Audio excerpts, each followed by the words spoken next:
These are my last now and next reads. I recently just finished 2 books, Best Offer Wins as an audiobook and Alchemize, but we need to talk about this one first. I've mentioned it before, I'll say it again, please read any and all trigger warnings for this book. This is not your typical romantasy. In fact, it is a very dark fantasy with romance elements in it, I guess you can say. There's so much trauma that these characters go through, and I guess like a very morally gray love. This book is over 1,000 pages and just structured around the multiple timelines. This book was easily a 5-star read for me. It's been such a long time that I've finished a book and I immediately wanted to reread it again. It is just so good.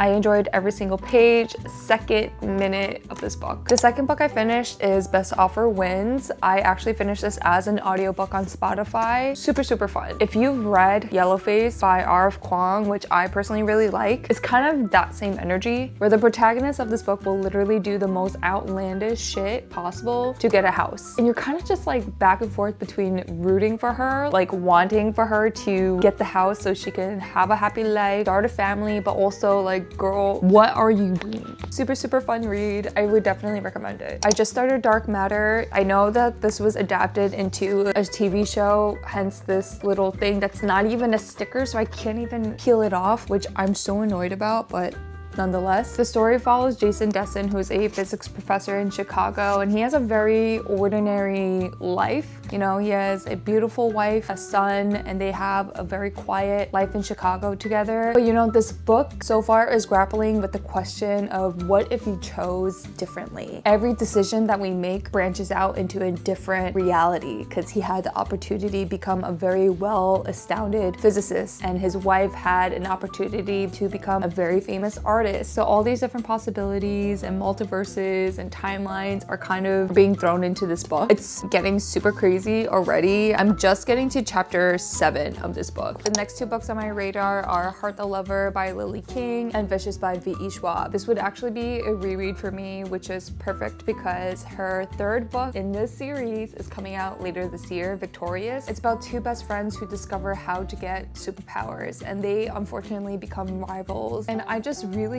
love that V.E. Schwab kind of blurs the line between what it means to be a hero and a villain. She does it so well. And then Heart the Lover by Lily King. I honestly don't know much about it besides I've seen so many great reviews. Everyone who's read it loved it, has made them cry, and I haven't cried for a book in a while. Maybe this will be the one. Let me know if you've read these books, if you have them on your radar, and what else I should read.